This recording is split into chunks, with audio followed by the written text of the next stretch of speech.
Praise Lord. Hallelujah. Hallelujah. आजच्या सकाळच्या सभेमध्ये आपल्या सर्वांचं पुन्हा एकदा स्वागत आहे. यावेळेला आपण सर्वजण प्रभू येशूचे आभार मानूया आणि आजच्या सभेला आपण सुरुवात करूया. जिथे कुठे आपण आहात आपण आपले डोळे बंद करूया आणि प्रभू येशूला आदर आणि सन्मान देऊया. स्वर्गीच्या जिवंत देव बाबा, प्रभू येशूच्या नावामध्ये आणि तुझ्याकडे तो प्रभू येशू मागील आठवडाभर तू आम्हाला सांभाळलेला आहेस. तुझी दया, तुझी कृपेचा अनुभव आम्ही घेतलेला आहे. खरोखर तू आमच्या बरोबर राहिलास आणि आम्हाला आजचा हा सुंदरसा दिवस तू तुझी भक्ती करण्यासाठी दिलेला आहेस. त्याबद्दल तुझे उपकार मानले. पवित्र परमेश्वर, आम्ही प्रार्थना करत आहोत की तुझी दया सदैव आमच्या बरोबर असते आणि अशीच दया आणि कृपा आजच्या सभेमध्ये तू आमच्या बरोबर असू दे. तो परमेश्वर, तू ये आणि याच्या भक्तीमध्ये आम्हाला तू चालू मार्गदर्शन कर आणि तुझी कृपा कर. तुला हवं असं आमच्या मुखात तुझं स्तुतीस्तवन तू करून घे अशी मी प्रार्थना करते. हो, आमच्या पायाला तू आशीर्वादित कर आणि जे वाद्य वाजवणार त्यांना तू आशीर्वादित कर आणि तुझी कृपा कर परमेश्वर. आणि प्रभू आमचं नको तो तुझं गौरव करून दे आणि प्रभू प्रत्येकाला या भक्तीद्वारे तुझा स्पर्श, तुझ्या समक्षतेचा अनुभव तू दे आणि परमेश्वर तुझं नाव उंचावलं जाऊ दे.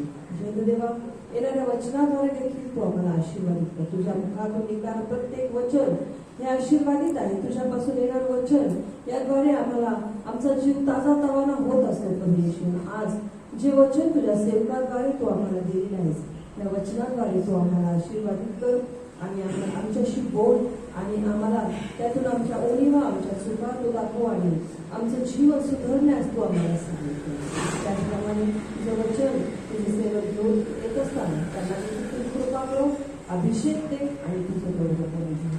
तर तुझे बाबा सर्व त्या भक्तीमध्ये जे ऑनलाईन सर्वजण जोडलेले आहेत प्रत्येकाला आणि जे नंतरही येतील प्रवास प्रत्येकाला तुझी कृपा करो आणि तुझा आशीर्वाद दे अशी प्रार्थना करते. इथून तुमची सर्व वेळ तुझ्या हातामध्ये सोपवून येशूच्या नावात मागते. हालेलुया. हालेलुया. माझा विश्वास आणि खात्री आहे की तुम्ही आपलं बायबल तुमच्या जवळ ठेवलेलं आहे. जर तुम्ही बायबल हातामध्ये घेतलं नसेल तर आजची भक्ती आपण जी काही करत आहोत आपलं पवित्र शास्त्र आपल्या हातामध्ये घेऊया, पवित्र शास्त्र उघडूया आणि देवाचं वचन आपण वाचणार. स्तोत्र संहिता 100 आपण वाचणार आहोत. यावेळेला उपकार स्तुती करण्याचा आदेश. अहो पृथ्वीवर सर्व लोक परमेश्वराचा जय जयकार करा. हर्षाने परमेश्वराची सेवा करा. गीत गात त्याच्या पुढे या. परमेश्वर हाच देव आहे हे जाणा. त्यानेच आम्हास उत्पन्न केले. आम्ही त्याचेच आहोत. आम्ही त्याची प्रजा, त्याच्या कुर्णातील कळप आहोत. त्याचे उपकार स्मरण करी, त्याच्या द्वारा स्तवन करी, त्याच्या अंगणात प्रवेश करा. त्याचे उपकार स्मरण करा, त्याच्या नावाचा धन्यवाद करा. कारण परमेश्वर चांगला आहे, त्याची दया सनातन आहे आणि त्याची सत्यता पिढ्यानपिढ्या टिकते. सर्वांचं पाठ असलेलं हे स्तोत्र आहे की खरोखर परमेश्वर जो आहे तो आमचा देव आहे आणि आम्ही सर्वजण त्याचा जय जयकार हा केलाच पाहिजे. कारण या सर्व पृथ्वीचा निर्माण करता आणि सर्व मानवजातीचा देव प्रभू परमेश्वर याची आराधना करण्यासाठी आपण सर्वजण आलेलो आहोत. जे वचन आहे की पृथ्वीवरील सर्व लोक परमेश्वराचा जय जयकार करा. तर चला गीताद्वारे आपण प्रभू येशूचा जय जयकार करू, त्याचे उपकार मानूया. कारण उपकार करण्यासारखी अनेक कारणं आहेत, अशा अनेक गोष्टी आहेत आमच्या जीवनामध्ये की आम्ही त्याचे उपकार आमच्या जिवंत देवाचे उपकार आम्ही मानले पाहिजे. म्हणून ह्या गीताद्वारे आपण परमेश्वराचे उपकार मानूया आणि उपकार स्तुती करीत त्याच्या अंगणामध्ये आपण प्रवेश करणार आहोत. गीताद्वारे आणि स्तुतीस्तवनाद्वारे परमेश्वराच्या अंगणात यावेळेला आपण प्रवेश करूया आणि प्रभू येशूची आराधना करूया.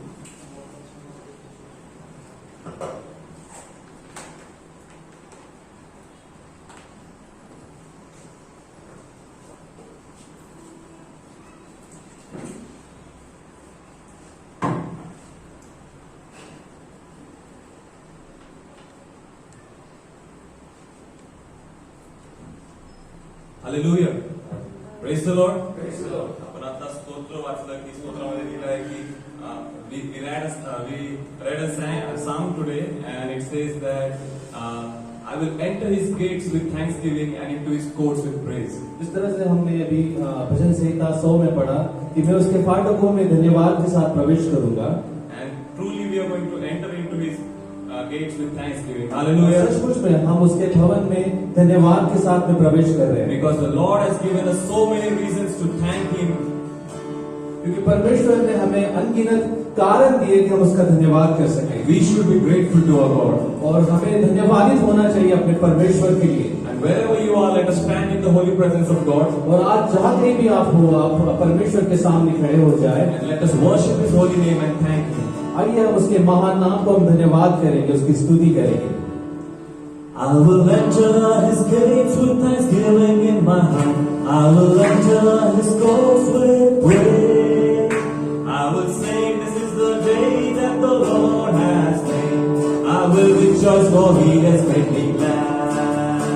I will enter his gates with thanksgiving in my heart. I will enter his courts with praise. I will sing, this is the day that the Lord has made. I will rejoice for he has made me glad. He has made me glad. He has made me glad. I will rejoice for he has made me glad. He has made me glad. He has made me glad. I will rejoice for he has made me glad. I will enter his gates with thanksgiving in my heart. I will enter his courts with his praise. I will sing, this is the day that the Lord has made. I will rejoice for he has made me glad. Jesus made me glad. Jesus made me glad. I will rejoice for he has made me glad. He has made me glad. He has made me glad. I will rejoice for he has made me glad. Say my name. धन्यवाद के साथ उसके आंगनों में स्तुति करूंगा और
surely things are going to change by the Spirit of God. Hallelujah. सचमुच में परमेश्वर की आत्मा के द्वारा सब कुछ बदल जाएगा। Because when God is with us, जब परमेश्वर हमारे साथ होता and है, when His Spirit is with us, जब उसकी आत्मा हमारे साथ होती है, nothing can stand against us. कुछ भी हमारे Hallelujah. सामने खड़ा नहीं रह सकता। And we are going to stand in the presence of God, worship Him and praise His holy name. और हम परमेश्वर के सामने खड़े होंगे, उसकी आराधना करेंगे, उसके नाम को महिमा देंगे। And we are going to sing this song.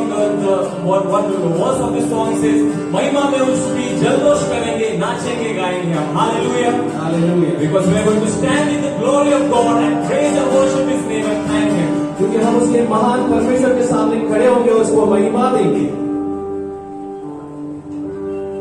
आया है यीशु देने को खुशियाँ, जाते रहे अब गम।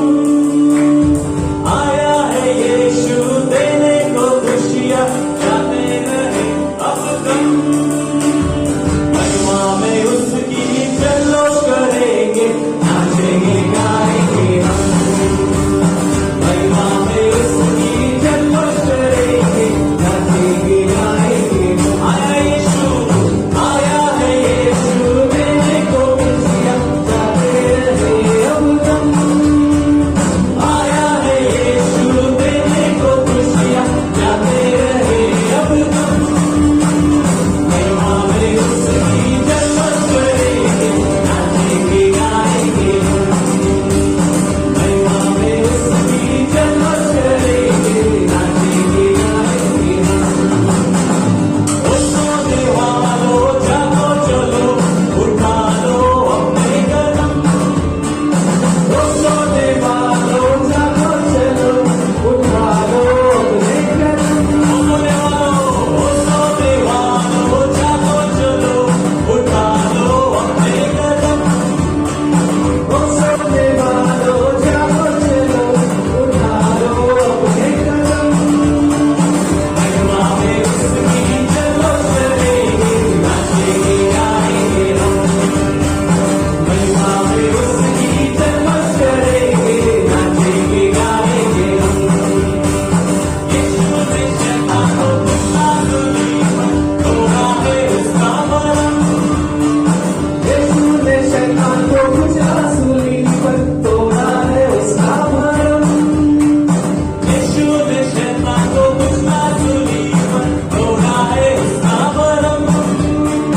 यीशु ने शैतान को कुचला सूली पर तोड़ा है उसका मरम। महिमा में उसकी जल्लोष करेंगे, नाचेंगे गाएंगे हम। महिमा में उसकी जल्लोष करेंगे, नाचेंगे गाएंगे हम। महिमा में उसकी जल्लोष करेंगे, नाचेंगे गाएंगे हम। महिमा में उसकी जल्लोष करेंगे, नाचेंगे गाएंगे हम। आया है यीशु देने को खुशियाँ, जाते रहे अब गम। आया है यीशु देने को खुशियाँ, जाते रहे अब गम। आया है यीशु देने को खुशियाँ, जाते रहे अब गम। महिमा में उसकी जल्लोष करेंगे, नाचेंगे गाएंगे हम। महिमा में उसकी जल्लोष करेंगे, नाचेंगे गाएंगे हम। महिमा में उसकी जल्लोष करेंगे, नाचेंगे गाएंगे हम। महिमा में उसकी जल्लोष करेंगे, नाचेंगे गाएंगे हम। नाचेंगे गाएंगे हम। नाचेंगे गाएंगे हम। नाचेंगे गाएंगे हम।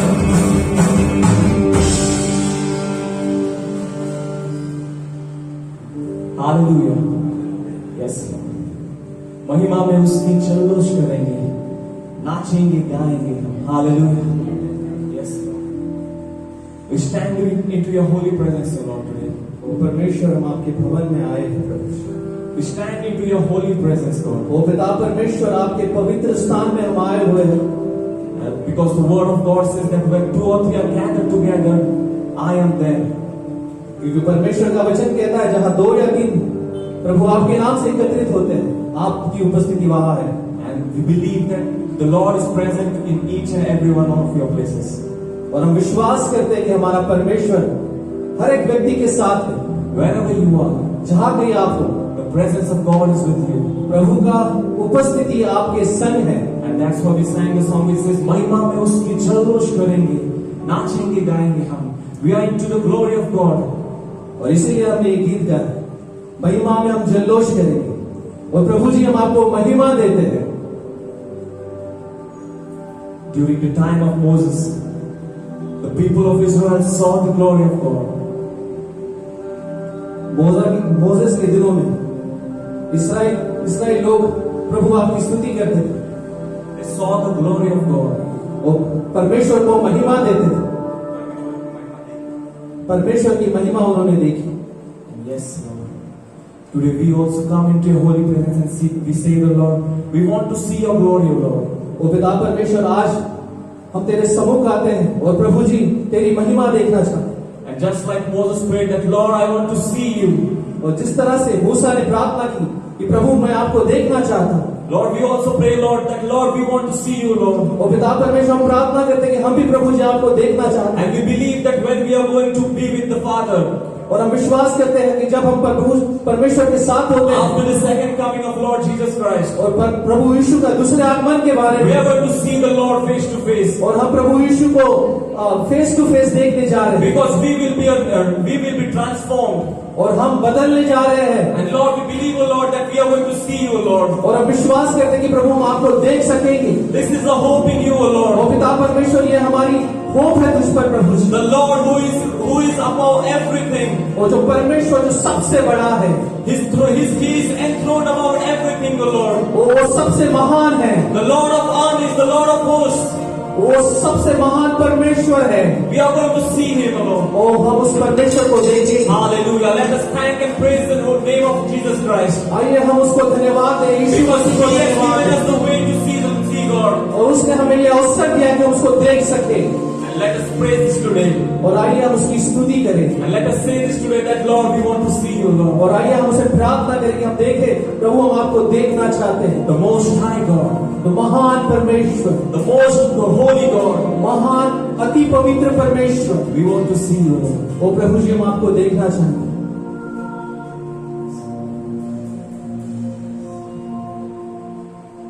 सबसे ऊंचे सिंहासन पर विराजमान होकर रहने वाले, सबसे ऊंचे सिंहासन पर विराजमान होकर रहने वाले, सेनाओं के यहोवा को मुझे अपनी आंखों से देखना है।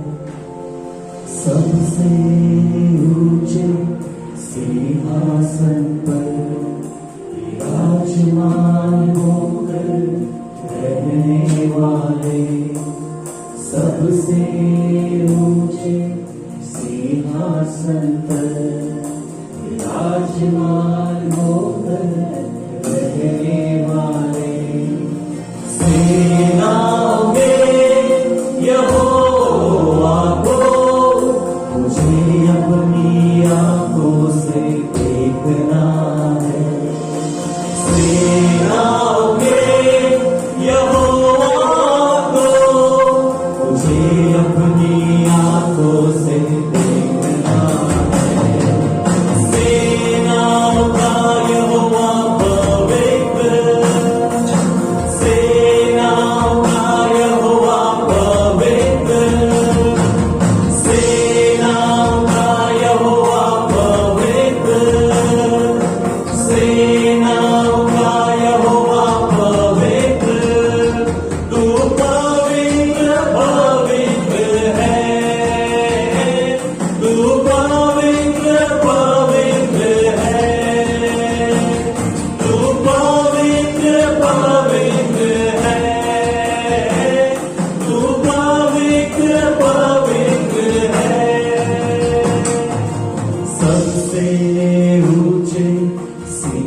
विराजमान होकर रहने वाले, सबसे ऊंचे सिंहासन पर विराजमान होकर रहने, बुलाएगा सबसे ऊंचे, सबसे ऊंचे सिंहासन पर विराजमान होकर रहने वाले, सबसे ऊंचे सिंहासन पर विराजमान होकर रहने वाले, सेनाओं के यहोवा को तुझे अपनी आंखों से देखना है, सेनाओं के यहोवा को तुझे अपनी आंखों से देखना है,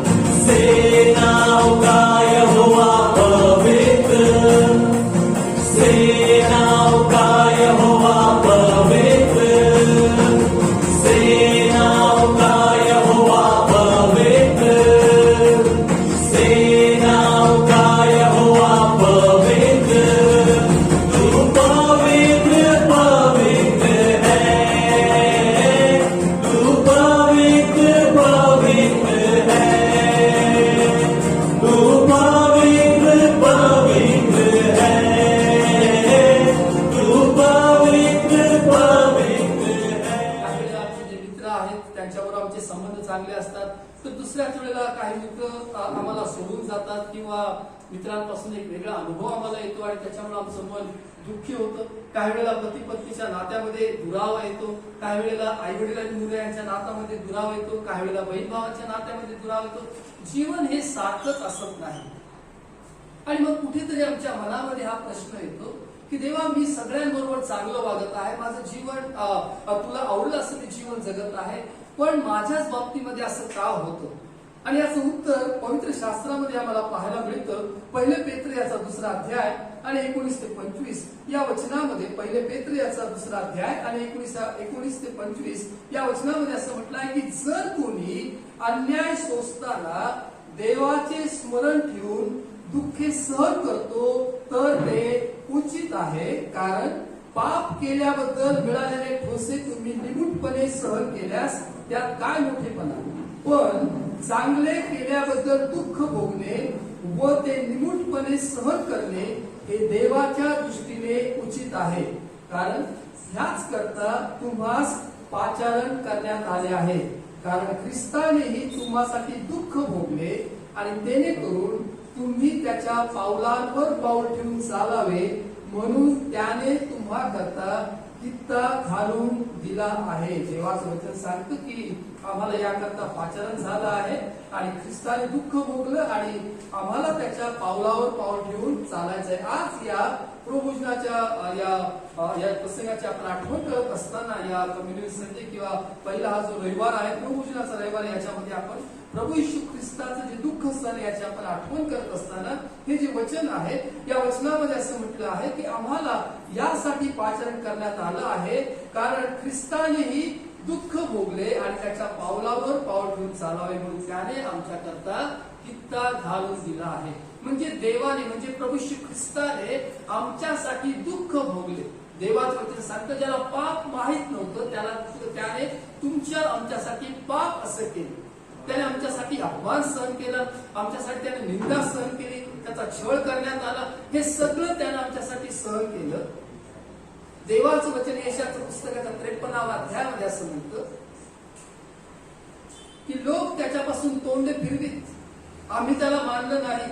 देवाच्या वचनामध्ये असं म्हटलंय की तुच्छ मानलेला, क्लेशांनी व्यापलेला, व्याधींशी परिचित असलेला असा तो पुरुष पाहून लोक तोंडे फिरवीत आणि आम्ही त्याला मानले. तुच्छ मानलेला, की त्याला तुच्छतेने लोकांनी पाहिलं. विशेष करून जे शास्त्रीय पुरुष आहेत त्यांनी त्याला देवाचा पुत्र म्हटल्यामुळं किंवा तो देवाचा पुत्र असं संबोधल्यामुळं त्याने त्यांना हिनवलं. पुरुषांनी आणि शास्त्रीय लोकांनी त्याची निंदा केली, त्याला हिनवलं, त्याला अनेक वेळेला अडचणीत आणण्यासाठी त्यांनी प्रयत्न केले, परंतु हे सगळं अपमानित जीवन आहे हे येशूनं आमच्यासाठी सहन केलं. आणि देवाचं वचन या ठिकाणी विशेष करून या पेत्राच्या पुस्तकामध्ये जे पहिल्या शतकातील मंडळी आहे आणि विशेष करून जे यहुदी धर्मामधून ज्यांनी प्रभू येशू ख्रिस्ताचा स्वीकार केलेला आहे असे जे लोक आहेत त्यांना या पेत्रानं तो असं म्हणतो की जे सर्व पांगलेले जे यहुदी आहेत या सगळ्या लोकांसाठी तो हे पत्र लिहितो आणि तो असं म्हणतो की आपण प्रभू येशू ख्रिस्ताच्या पावलावर पाऊल ठेवून चालायचं आहे. कारण तत्कालीन जी मंडळी आहे ती छळातून जात होती, समस्येमधून जात होती, त्रासातून अडीअडचणीतून जात होती, संकट त्यांचा पाठलाग करत होते. आणि अशा परिस्थितीमध्ये त्यांनी कशा रीतीने विश्वासामध्ये टिकून राहावं यासाठी पेत्र त्यांचं लक्ष आता प्रभू येशू ख्रिस्ताच्या दुःख सहनाकडे वळवलं. ज्या प्रत्येक वेळेला आमच्या मनामध्ये हा प्रश्न येतो की देवा मीच का, माझ्याच बाबतीमध्ये असं का होत, दुसरे लोक पाहते धडधाकट आहेत, त्यांना आजार होत नाही, आम्हीच का आजारी आहोत, दुसरे लोक भरभराट आणि समृद्धीचं जीवन जगत आहेत, मग आमच्याच घरामध्ये आर्थिक समस्या आणि अडचणी का आहेत, दुसऱ्या लोकांचं सगळं त्यांच्या मनासारख्या सगळ्या गोष्टी होत आहेत, मग आमच्याच मनासारख्या गोष्टी का होत आहेत, का आम्ही त्रासातलं जीवन जगत आहोत, देवा का मी.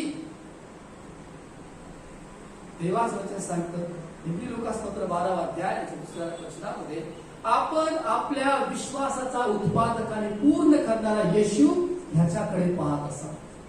आपल्या विश्वासाचा उत्पादक ज्याने आमच्या मनामध्ये विश्वासाची निर्मिती केली आहे. उत्पादक म्हणजे निर्माण करणारा, प्रभू येशू ख्रिस्त निर्माण करणारा आहे. तो बोलला, देवाचं वचन सांगतं की देव बोलला आणि अवघी पृथ्वी अस्तित्वात आली. त्याच्या शब्दामध्ये ताकद आहे, त्याच्या शब्दामध्ये सामर्थ्य, निर्मितीचं सामर्थ्य आहे आणि तो आमच्या मनामध्ये विश्वासाची निर्मिती करतो, विश्वासाची निर्मिती करतो. आणि आज सकाळी जर जेथे कुठे आपण असाल आणि देवाचं वचन आपण ऐकत आहात आणि अनेक प्रश्न आपल्या मनामध्ये, देवा माझ्याच वाट्याला हे दुःख का आलं, माझ्या जीवनामध्ये असे प्रसंग का येतात, का मला दुःखावर दुःख माझ्या जीवनामध्ये येतात, तर आपल्या विश्वासापासून जर आपण ढळला असाल किंवा डळवळीत जर आपला विश्वास झाला असेल तर आज सकाळी देवा प्रार्थना करणं, देवा माझ्या मनामध्ये पुन्हा तो विश्वास निर्माण कर, कारण देव हा विश्वास निर्माण करणारा आहे. देवाचं वचन सांगतं की आपण आपल्या विश्वासाचा उत्पादक आणि पूर्ण करणारा येशू ह्याच्याकडे पाहत असावे, जो आमच्या मनामध्ये विश्वास निर्माण करतो. एवढंच नाही तर ज्या कोणत्याही कारणासाठी आणि देवावर विश्वास ठेवलेला आहे ते कार्य आमच्या जीवनामध्ये तो पूर्ण करतो आणि म्हणून आपण येशूकडे पाहत जीवन जगायचं. येशूकडे पाहून आपण जीवन जगायचं आहे. आज या प्रभुजनाच्या रविवारी आपण हे देवाच्या वचनामधून पाहत आहोत की त्याने आमच्यासाठी दुःख भोगलं, त्याने आमच्यासाठी दुःख सहन केलं, त्याच्या पावलावर पाऊल ठेवून चालावं यासाठी त्याने मला कित्ता किंवा एक उदाहरण तो आमच्यासाठी आहे की आपण कसं जीवन जगावं. देवाचं वचन सांगतं की यासाठीच आम्हाला पाचारण झालेलं आहे, म्हणजे पाचारणाबरोबर हे दुःखही आमच्या जीवनामध्ये आलेलं आहे. आणि किंवा दुसऱ्या शब्दामध्ये दुःख हा पाचारणाचा एक भाग आहे. दुःख सर्व काळ असणार नाही, परंतु जर ते आमच्या जीवनामध्ये आहे तर त्यामध्येही आपण प्रभू येशू ख्रिस्ताकडे पाहून जीवन जगणं खूप गरजेचं आहे. आज सकाळी जुन्या काळातली 2-3 उदाहरणं आपण पाहणार जिथे विश्वासाचे जे लोक आहेत, जे प्रार्थना करणारे आहेत, त्यांनी आपल्या जीवनामध्ये ज्यावेळेला दुःख प्रसंग किंवा कठीण गोष्टी आल्या त्यांनी कशा प्रकारे त्याला प्रतिक्रिया दिली. देवाचं वचन सांगतं योसेफाच्या या जीवनामधून विशेष करून उत्पत्तीच्या पुस्तकामध्ये की जिथे योसेफ जो एक तरुण मुलगा आहे, त्याचं वय साधारण 17 वर्षाचं असेल आणि या तरुण वयामध्ये त्याचे वडील त्याच्यावर प्रेम करणारे आहेत आणि तो आपल्या कुटुंबात 12 जे याकोबाचे जे मुलं आहेत किंवा इस्रायल जो आहे त्याची जी मुलं आहेत याच्यापैकी योसेफ जो आहे याचा नंबर किंवा हा 11वा नंबर होता आणि त्याच्यावर त्याच्या वडिलांनी प्रेम केलं. एका वेळेला की वडिलांचं जरा सोडूया की वडिलांनी त्याचा लाड केला किंवा तो धाकटा असल्यामुळे त्याच्यासाठी एक चांगला उत्तम झगा त्यांनी दिला किंवा एक चांगले कपडे त्याच्यासाठी घेतले किंवा त्याला ते दिले. परंतु हे सगळं पाहून त्याचे जे मोठे भाऊ आहेत त्यांना ते आवडलं नाही. त्याच्या अंगावरचे कपडे पाहून त्यांच्या मनामध्ये एक प्रकारचा द्वेष निर्माण झाला की माझे वडील, आमचे वडील फक्त या धाकट्या भावावरच का प्रेम करतात आणि त्यांच्या मनामध्ये एक प्रकारचा द्वेष निर्माण झाला. त्या धाकट्या भावालाच ते स्वप्न का दाखवतो, कारण योसेफाने स्वप्नामध्ये जे पाहिलं ते आपल्या भावाला त्यांनी कळवलं आणि त्यांना असं वाटलं की देव याच्याशीच का बोलतो, हा मोठा स्वप्नदर्शी कसा काय झाला, आमच्यापेक्षा सगळ्यात धाकटा आहे, मग देवाचे स्वप्न आणि दृष्टांत यालाच कसे काय दिसतात.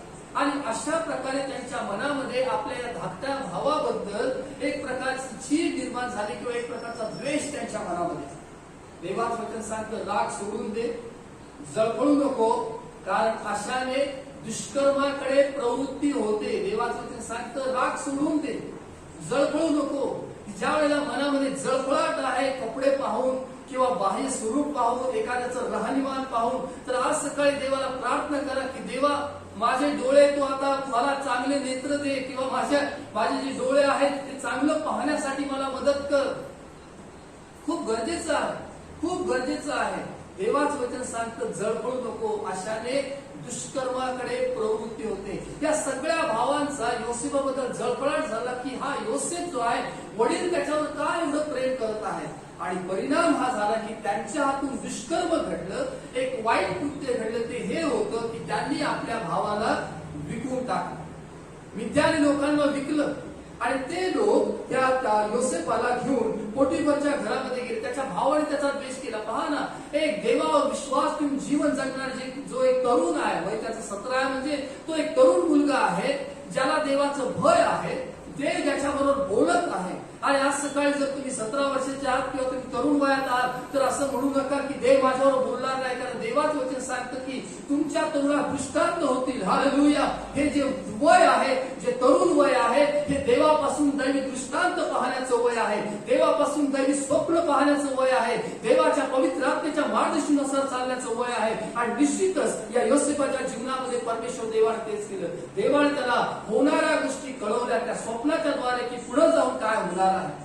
आणि त्याचा परिणाम हा झाला की त्याच्या भावांनी त्याला विकून टाकलं. त्यांना सांगितलं की ह्याला जर आपण मारलं तर ह्याची स्वप्न याच्याबरोबर जातील. पण एक गोष्ट लक्षात ठेवा की जर देवाने तुम्हाला दृष्टांत दिलाय, देवाने जर तुम्हाला स्वप्न दिलेले आहे, जर देव तुमच्यावर बोलला आहे, तर ते कोणीच काढून घेऊ शकत नाही. जे काही देवानं तुमच्या बाबतीमध्ये ठरवलं आहे ते निश्चित अर्थानं प्रत्ययास येईल, निश्चित अर्थाने येईल. कारण देवाचा हात जो तुमच्या जीवनात तो कोणी थांबवू शकणार.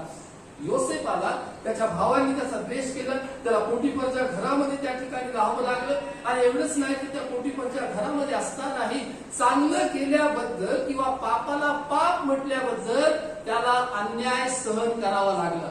आज सकाळी आपण या देवाच्या वचनामधून पाहत आहोत की चांगले केल्याबद्दल दुःख भोगणे आणि ते निमूटपणे शांततेने गाजावाजा न करता, कुठलीही प्रतिक्रिया न देता निमूटपणे सहन करणे हे देवाच्या दृष्टीने उचित आहे, चांगलं आहे. ज्यावेळेला तुमच्यावर अन्याय होतो, ज्यावेळेला तुम्ही चांगलं करूनही तुमच्या बाबतीमध्ये चुकीचा गैरसमज किंवा एखादा गैरसमज पसरत जातो, देवाचं वचन सांगतं की चांगलं केल्याबद्दल दुःख भोगणं हे देवाच्या दृष्टीने उचित आहे. तुम्ही चांगलं करत आहात. योसेफाने तेच केलं. योसेफाने पापाला पाप म्हटलं. त्याने त्या पोटिफरच्या पत्नीला, ज्यावेळेला त्याची पत्नी जी आहे, पोटिफरची पत्नी, त्याला व्यभिचाराच्या पातकामध्ये अडकवू पाहत होती, त्यावेळेला त्याने पापाला पाप म्हटलं. आपण नाही म्हणायला शिकलं पाहिजे. जे आपण विश्वासणारे आहोत, देवाचं वचन सांगतं की देवाने आपल्याला भित्रेपणाचा नाही तर सामर्थ्याचा, प्रीतीचा आणि संयमनाचा आत्मा दिला आहे. देवाने आम्हाला तो निर्भीडपणा दिलेला आहे. देवाने आम्हाला तो सामर्थ्याचा आत्मा दिलेला आहे.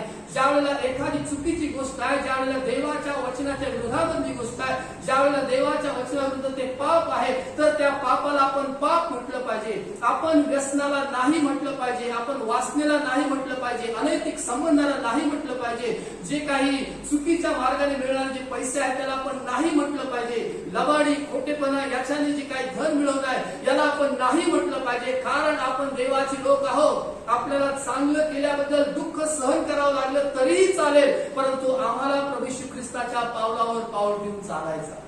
योसेफाने तेच केलं. त्यानं पोटिफरच्या पत्नीला नाही म्हटलं आणि देवाचं वचन सांगते याचा परिणाम त्याच्या जीवनावर झाला की त्याला तुरुंगामध्ये जावं. एक अचानक झालेला जो बदल आहे, जो एक तरुण मुलगा वयात 17 वर्षामध्ये आपल्या घरापासून तो दूर होता. एवढंच नाही तर त्या ठिकाणी त्याला गुलामगिरीमध्ये राहावं लागलं. आणि आता त्याला या तुरुंगामध्ये जावं लागलं. परंतु हे सगळं होत असताना देवाचं वचन सांगतं की तो परमेश्वराचं भय बाळगत होता. आणि जे लोक परमेश्वराचं भय बाळगतात ते देवाविरुद्ध तक्रार करत नाहीत, कुरकुर करत नाहीत, देवाविरुद्ध अपशब्द बोलत नाहीत, देवावर आरोप करत नाहीत. ते असं म्हणत नाहीत की वाय मी देवा मीच का, माझ्या जीवनामध्ये असं का झालं, असं ते म्हणत नाहीत.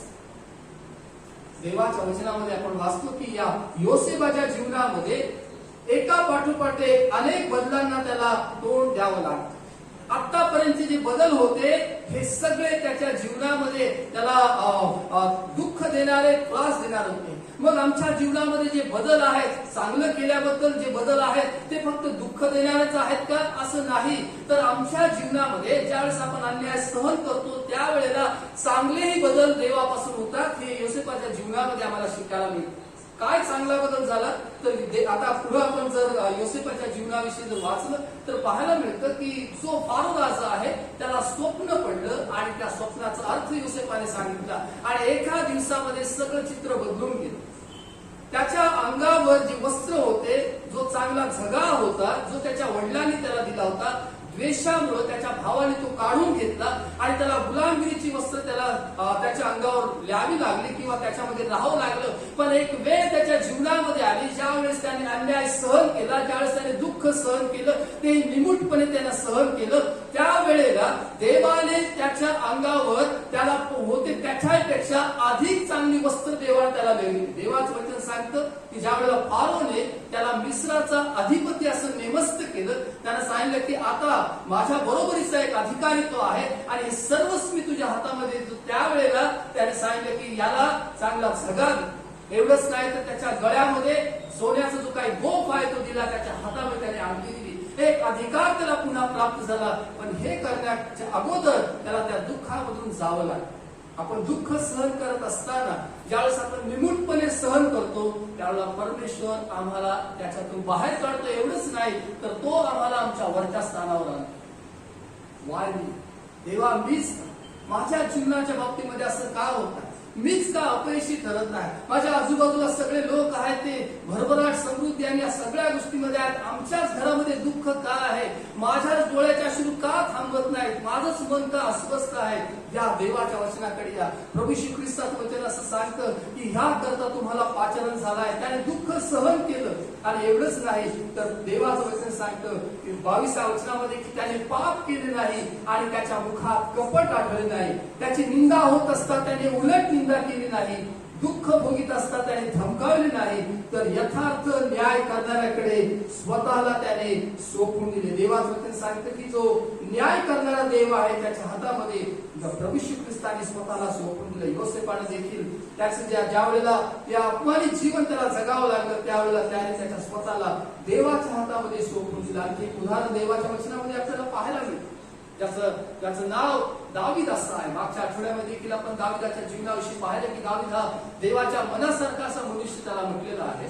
दावीद जो आहे त्याच्या भावांनी त्याला तो जो काही राजेपदाचा अभिषेक आहे त्यावेळेला त्याला डावललं. त्याच्या वडिलांनी त्याला डावललं. ज्यावेळेला शमूएल, पहिले शमूएलच्या पुस्तकाच्या 16व्या अध्यायामध्ये आपण वाचतो, ज्या वेळेला शमूएलाला परमेश्वर देवाला सांगितलं की मी तुला बेथलेहमकर इशाय याच्याकडे पाठवतो. म्हणजे बेथलेहम या गावामध्ये इशाय नावाचा जो मनुष्य होता, या इशायाचे जे मुलं आहेत या मुलांपैकी एकाला अभिषेक करावा याच्यासाठी शमूएलाला परमेश्वर देवाला पाठवतो. ज्यावेळेला शमूएल या बेथेलमध्ये आला आणि त्याने इशायाला सांगितलं, इशायाचे 7ही मुलं त्याच्या समोर आले. पण या कोणालाच या 7 मुलांना किंवा त्या इशायाला म्हणजे त्या दाविदाच्या वडिलांना कोणालाच दाविदाची आठवण झाली नाही. आणि दाविदाच्या बाबतीत आपण वाचतो की दाविद हा तरुण होता, पण या तरुणाची कोणालाच आठवण झाली नाही. त्याच्या वडिलांना देखील आठवण झाली नाही, त्याच्या मोठ्या भावांना देखील त्याची आठवण झाली नाही. तुम्हाला असं वाटतं की तुमच्या जीवनावर अन्याय होत आहे, तुमचे जे घरातले जे मोठी माणसं आहेत की तुमचे नोकरीच्या ठिकाण असेल की जिथे तुमच्यावर अन्याय होत आहे, की जिथे आता प्रमोशनची वेळ आली आणि तुम्हाला आता डावलं गेलेलं आहे, तुमच्या कुटुंबामध्ये तुमच्यावर अन्याय होत आहे. देवाचं वचन सांगतं की अन्याय ज्यावेळेस आम्ही निमूटपणे सहन करतो ते देवाच्या दृष्टीने उचित आहे. दाविदावर अन्याय झाला, त्याच्या वडिलांना त्याची आठवण आली नाही आणि या भावांना देखील त्याची आठवण आली नाही. पण एक गोष्ट देवाच्या वचनामध्ये आपण वाचतो की देवाला आपला कधीच विसर पडत नाही. हालेलुया.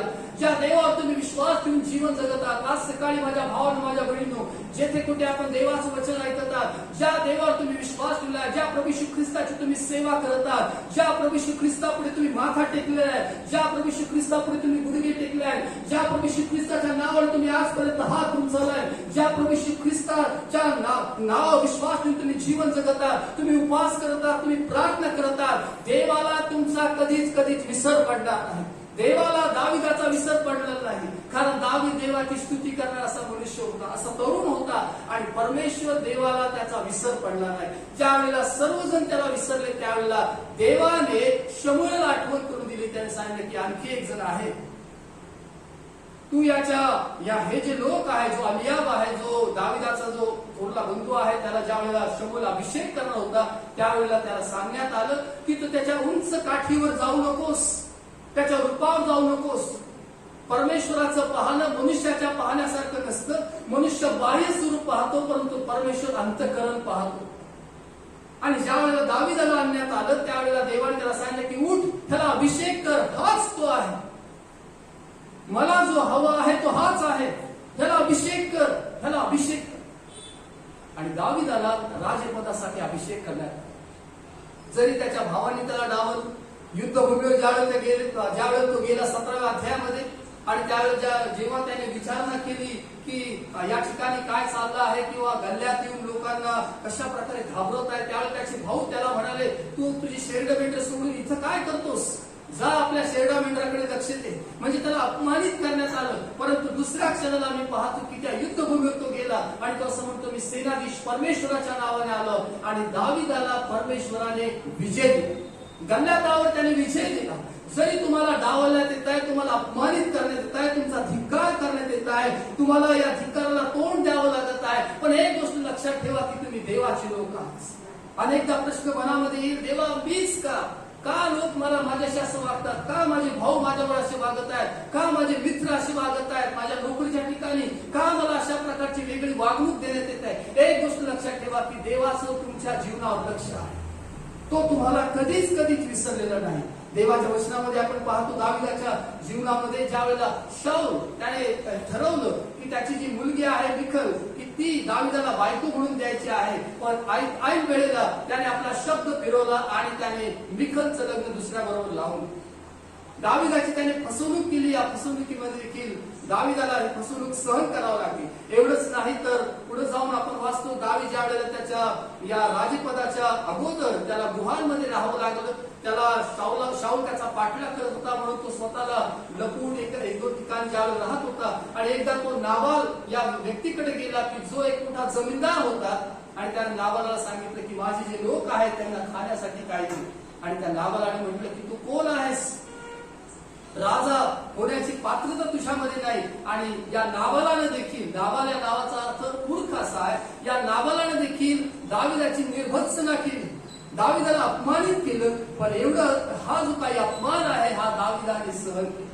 त्या सगळ्या गोष्टी देवाचं वचन सांगतं की दुःख भोगीत असता त्याने प्रभू श्री ख्रिस्ताने यथार्थ न्याय करणाऱ्याकडे स्वतःला सोपून दिले. एक वेळ दाविदाच्या जीवनामध्ये देवाने आले की जिथे आता तो इस्रायलचा राजा झाला. शाऊलानंतर दावीद जो आहे तो इस्रायलचा राजा झाला. त्या राजपदावर देवाने त्याला आणलं. अनेकदा आमच्या जीवनामध्ये हा प्रश्न येतो की आमच्याच बाबतीमध्ये असं का होत आहे. बोलत ना, देवाच्या योग्य वेळेची वाट पहा, त्याच्या पावलावर पाऊल ठेवून चाला. त्याने आमच्यासाठी एक उत्कृष्ट उदाहरण दिलेलं आहे की आमचा प्रभू श्री ख्रिस्त त्याने दुःख अपमान सहन केले, त्या वधस्तंभावर तो गेला. आम्हाला त्याच्या पावलावर पाऊल ठेवून चालायचं आहे. आणखी एक उदाहरण मला द्यायला आवडेल की जे योगाचं आहे. परमेश्वराचं भय बाळगणारा हा जो व्यक्ती आहे, या व्यक्तीच्या जीवनामध्ये देखील त्रास, अडचणी, समस्यांना त्याला तोंड द्यावं लागतं. एका दिवसामध्ये 4 वाईट बातम्या, 4 दुःखद बातम्या त्याला ऐकाव्या लागतात. एका पाठोपाठ एक 4 काय म्हणूया की दुःखद धक्के त्याच्या जीवनाला बसले. त्याचे घरदार, त्याचे जे मुलं आहेत ते सगळे मरण पावले, त्याच्या मालमत्तेचं नुकसान झालं, त्याच्या नोकराचं आकडाचं नुकसान झालं, सगळं काही त्यानं गमावलं. आणि जो एक वरच्या स्थानावरचा त्या शहरामधला एक प्रतिष्ठित व्यक्ती आहे, तो आता धूळ आणि राख याच्यामध्ये बसला. एवढं असताना देखील त्याला म्हटलं देवापासून फक्त सुखच घ्यावं आणि दुःख घेऊ नये. चांगले केल्याबद्दल दुःख सहन कर आणि ते निमूटपणे सहन कर, हे देवाच्या दृष्टीने उचित आहे. योग एक प्रार्थना करायला देवाचं भय बाळगलं व्यक्ती, पण आता तो राख आणि धूळ याच्यामध्ये बसलेला आहे. त्याच्या अंगावर गळवे फोड आले, त्याने आपली वस्त्र फाडली, डोक्यामध्ये राख उधळून घेतली, पण त्याने देवावर आरोप केला नाही. त्याने अनुचित प्रकार केल्याचा देवा कुठल्या प्रकारे त्याने आरोप केला नाही. त्याला म्हटलं धन्य परमेश्वराचं नाव, परमेश्वराने दिलं, परमेश्वराने दिलं, धन्य परमेश्वराचं नाव. हे नाही देवा मीच का, वाय मी हे म्हटलं नाही का, कारण त्या परिस्थितीमध्ये राहण्याचं ठरवलं. आणि पुढच्या अध्यायामध्ये योगाच्या 42 अध्यायामध्ये आपण वाचतो की परमेश्वर देवाने पुन्हा त्या राखीतून आणि धुळीतून त्याला वर आणलं आणि पूर्वीपेक्षा जे त्याने गमावलं त्याच्या दुप्पट परमेश्वराने त्याला दिलं आणि देवाने त्याला आशीर्वादित केलं.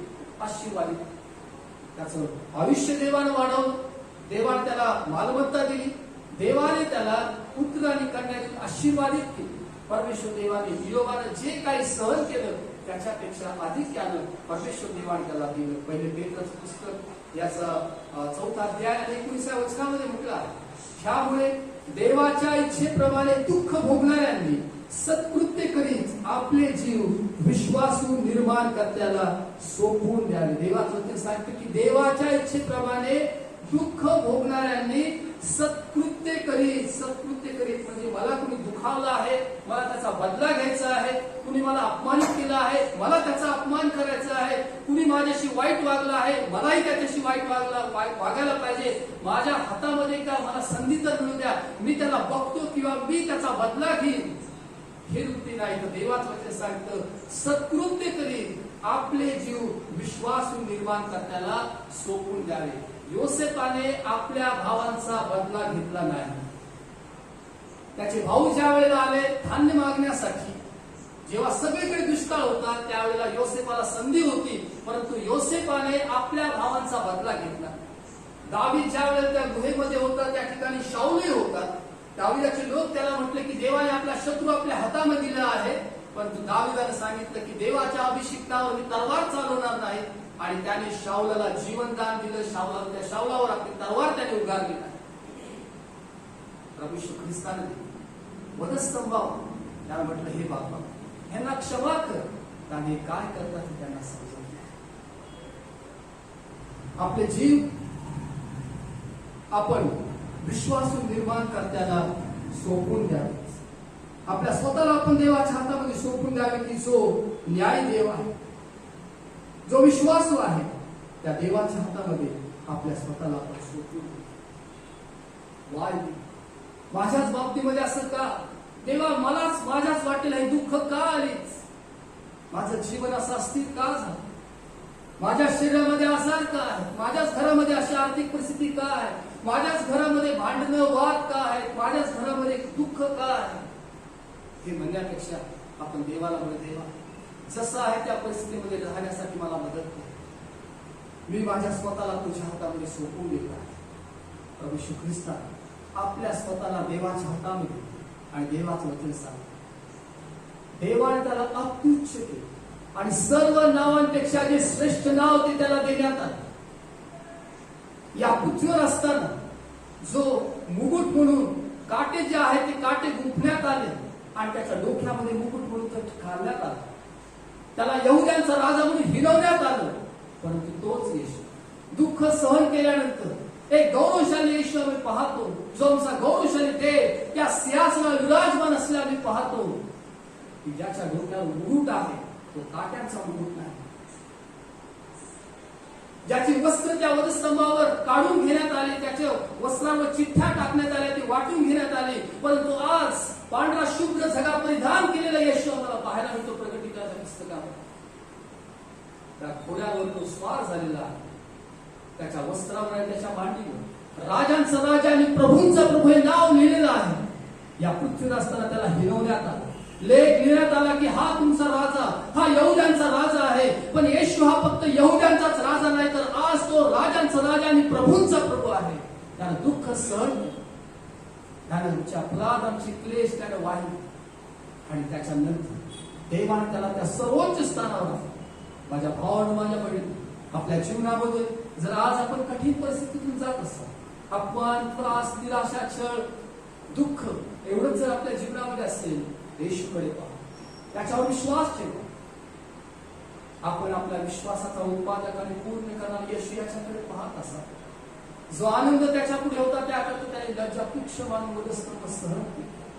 चला प्रार्थना करू की देवा, मला या परिस्थितीमध्ये तू सहनशक्ती दे, मला ताकद दे, मला बळ दे. मला हे जीवन जगत असताना तुझ्यावरचा विश्वास माझा अधिक वाढू दे. परिस्थिती पाहून माझं मन जर खसलेलं आहे, अधीर झालेलं आहे, मी जर अस्वस्थ झालं, देवा तुझी शांती माझ्या अंतःकरणामध्ये राज्य करू. Hallelujah, hallelujah, hallelujah, hallelujah. ओ हालेलुया, हालेलुया, हालेलुया. ओ विहाराला शांतराला हालेलुया, हालेलुया, हालेलुया.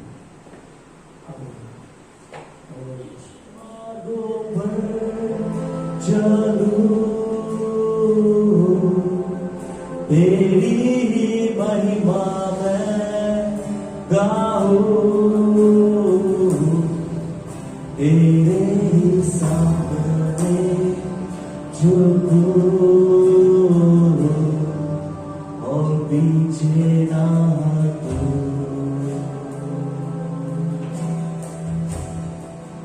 और पीछे ना हटूं.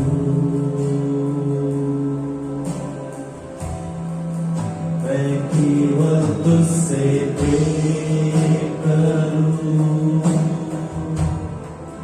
मैं केवल तुझसे प्रेम करूं, मैं केवल तुझसे प्रेम करूं और पीछे ना हटूं. तेरे ही मार्गों पर चलूं, तेरी ही महिमा में गाऊं, तेरे ही सामने झुकूं और पीछे ना हटूं. तेरे ही मार्गों पर चलूं, तेरी ही महिमा में गाऊं, तेरे ही सामने झुकूं और पीछे ना हटूं. आज सकाळी आमची प्रार्थना हीच आहे. और पीछे जीवन कठीण असलं तरी, त्रास, अडचणी, समस्या, अपमान असला तरीही तुझ्याशी विश्वास राखण्यासाठी आम्हाला मदत कर. तुझ्या पावलावर पाऊल घेऊन चालावं यासाठी आम्हाला मदत कर. आमच्या स्वतःला सकाळी तुझ्या हातामध्ये सोडून देत आहोत. आम्हाला मदत करून येशू, आम्हाला तुझी कृपा करून प्रभू येशू. एक विश्वासाचं जीवन करण्यासाठी तू आम्हाला सहाय्य कर. हो हालेलुया. देवापा सकाळी प्रार्थना करतो माझ्या भावासाठी, माझ्या बहिणीसाठी, जेथे कुठे त्यांनी तुझं वचन ऐकलंय प्रभू देव, या वचनाच्या द्वारे त्यांच्या मनात धीर, बळ दे, उमेद दे प्रभू येशू, हिंमत दे प्रभू देव. त्यांच्या विश्वास वचनातून दूर कर प्रभू येशू, आणि येणाऱ्या दिवसामध्ये प्रभू देव त्यांचं जीवन अधिक आशीर्वाद दे. तुझी स्तुती करायची आणि प्रसन्न या जीवनात येते, आणि याद्वारे तू सर्व प्रार्थना करतो येशूच्या नावात. परमेश्वर तुम्हाला आशीर्वाद दे व तुमचं संरक्षण करो. परमेश्वर आपला मुख प्रकाश तुमच्यावर पाडो व तुमच्यावर कृपा करो. परमेश्वर तुमच्याकडे प्रसन्न मुख करो आणि तुम्हाला शांती दे. त्याच्या पुत्राच्या पवित्र आत्म्याच्या नावात आमेन. ख्रिस्ताची शांती आपल्या अंतःकरणात राज्य करो. एक महत्वाची सूचना आहे, जर आपल्याला परवानगी मिळाली धार्मिक स्थळांसाठी, विशेष करून चर्चसाठी. तर पुढच्या रविवारी म्हणजे 10 तारखेच्या रविवारी आपण चर्चमध्ये सातवाडी या ठिकाणी आपल्या भक्तीला आपण सुरुवात करणार आहोत. पण त्या अगोदर शनिवारी आपल्याला या संबंधाने अधिक माहिती कळवण्यात येईल. आणि जर सभा असेल तर एक सभा 9:30 ते 10:30 या वेळेमध्ये असणार आहे आणि दुसरी सभा 11 ते 12 या वेळेमध्ये असणार आहे. अधिक माहिती याविषयी आपल्याला शनिवारी देण्यात येईल. हे वचनाचा आशीर्वाद.